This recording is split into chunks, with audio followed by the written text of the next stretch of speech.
Hi everyone, my name's Electric Donkey and welcome to my first gaming video. In this one we're going to be doing the first bit of the Stanley Parable.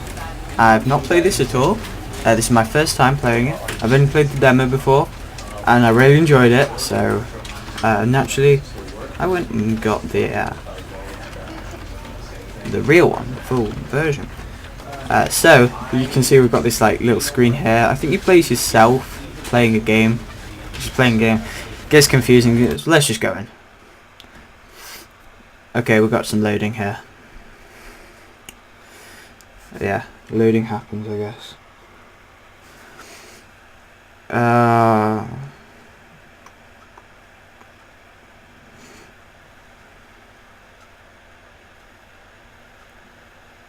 This will probably be an example of how you can use my magical editing skills to get us there magically.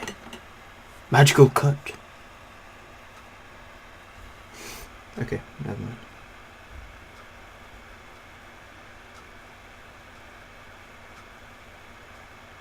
The end is never the end.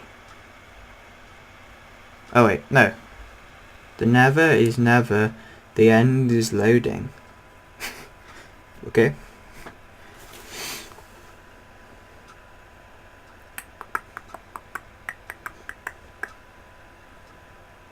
Okay, it's loaded.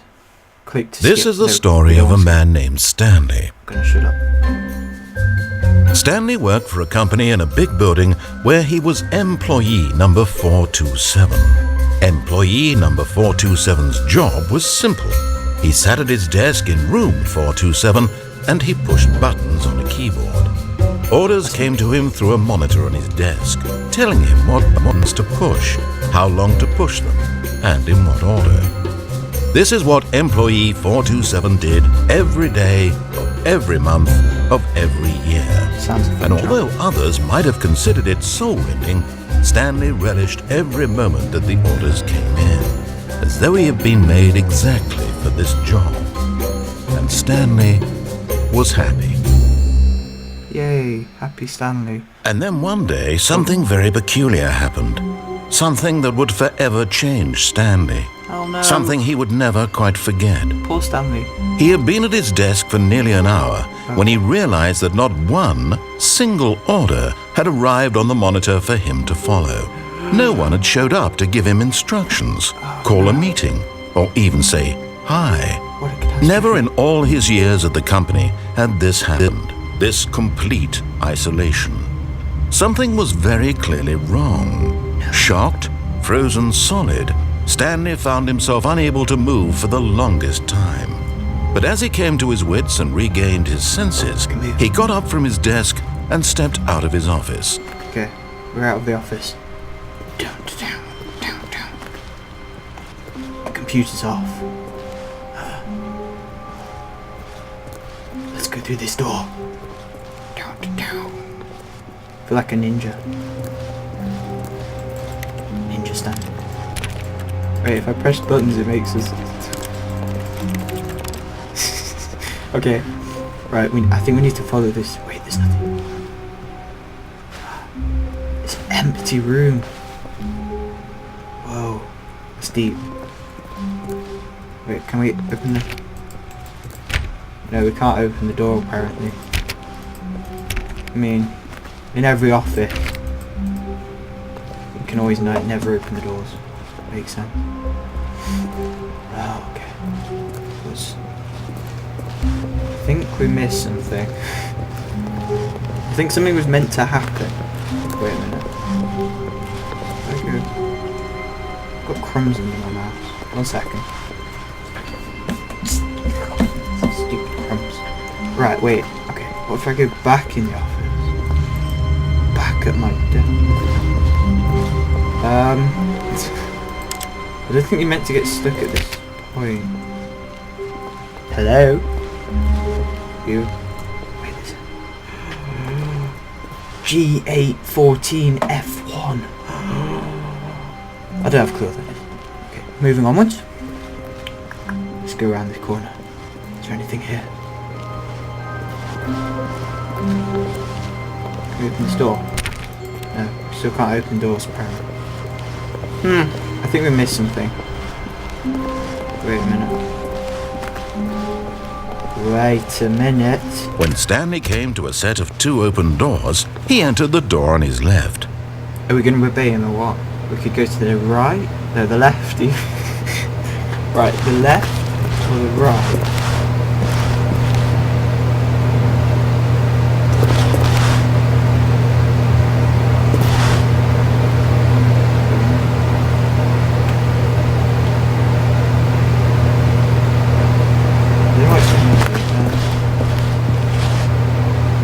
I guess we could go.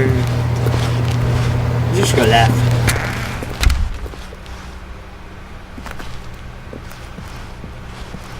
Hello. Okay, let's go through now. Looks dark in here. Yet there was not a single person here either. Oh. Feeling a wave of disbelief, Stanley decided to go up to his boss's office, hoping he might find an answer there. Should we go up to the boss? I don't know. I don't want to go see the boss. It sounds scary. Wait, let's just...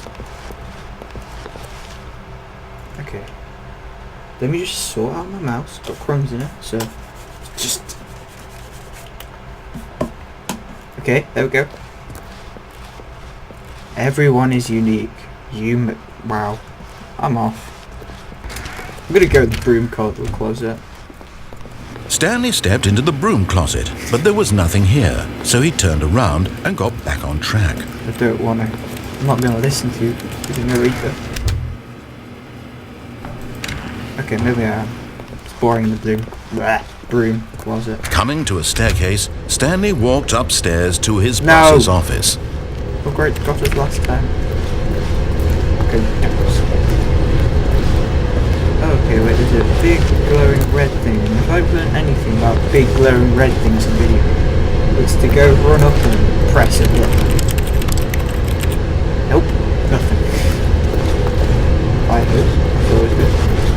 And the car. But Stanley just couldn't do it. He He considered the possibility of facing his boss. Admitting he had left his post during work hours, he might be fired for that. And in such a competitive economy, why had he taken that risk?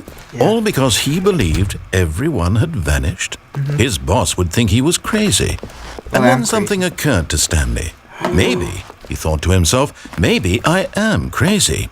All of my co-workers blinking mysteriously out of existence in a single moment for no reason at all? None of it made any logical sense.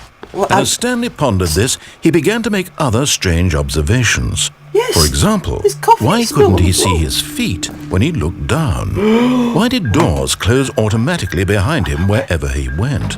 And for that matter, these rooms were starting to look pretty familiar. Were they simply repeating? No, Stanley said to himself, this is all too strange. This can't be real. Wait, what? And at last, he came to the conclusion that had been on the tip of his tongue. He just hadn't found the words for it. I'm dreaming, he yelled. Yes. This is all a dream. Oh, what a relief Stanley felt to have finally found an answer, an explanation. His co-workers weren't actually gone. He wasn't going to lose his job. He wasn't crazy after all. And he thought to himself, I suppose I'll wake up soon.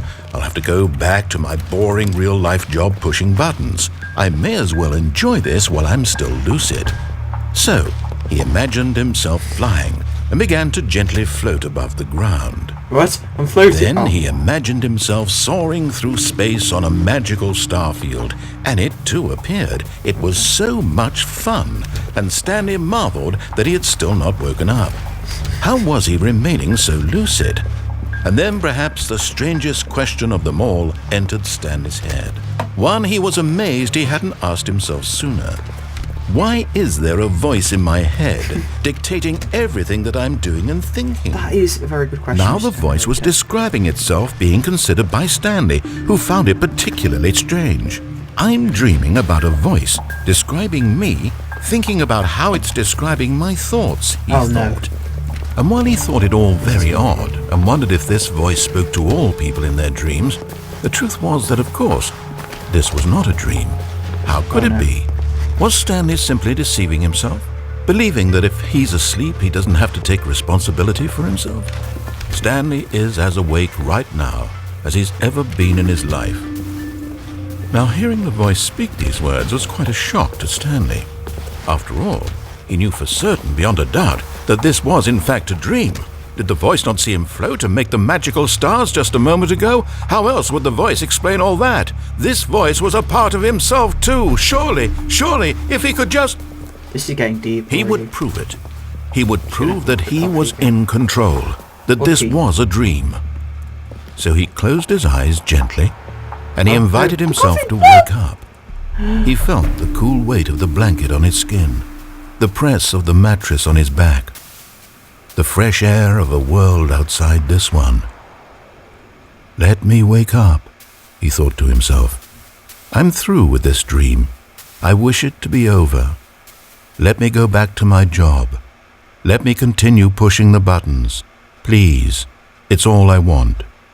I want my apartment, and my wife, and my job.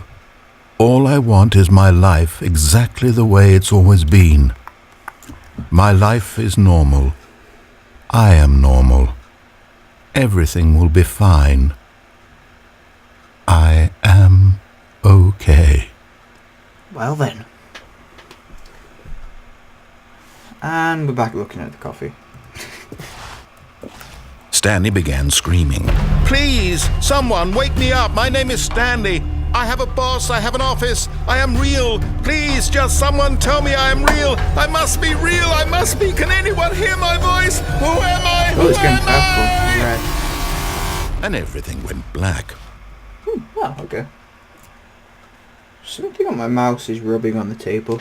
This is the story of a woman named Mariella. Okay, what? Mariella woke up on a day like any other. She arose, got dressed, gathered her belongings, and walked to her place of work.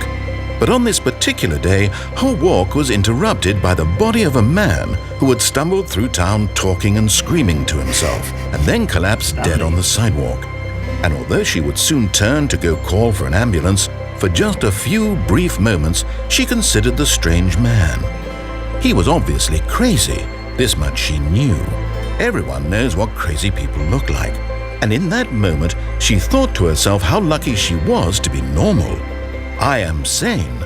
I am in control of my mind. I know what is real and what isn't. It was comforting to think this, and in a certain way, seeing this man made her feel better. But then she remembered the meeting she had scheduled for that day, the very important people whose impressions of her would affect her career, and by extension, the rest of her life. She had no time for this, so it was only a moment that she stood there, staring down at the body. And then she turned and ran. Just like you do.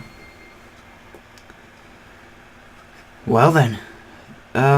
Okay, so at this loading point, I think that should be it for today. So, I guess you could come back and see me for the next video sometime. But for the time being, I'll talk to you later.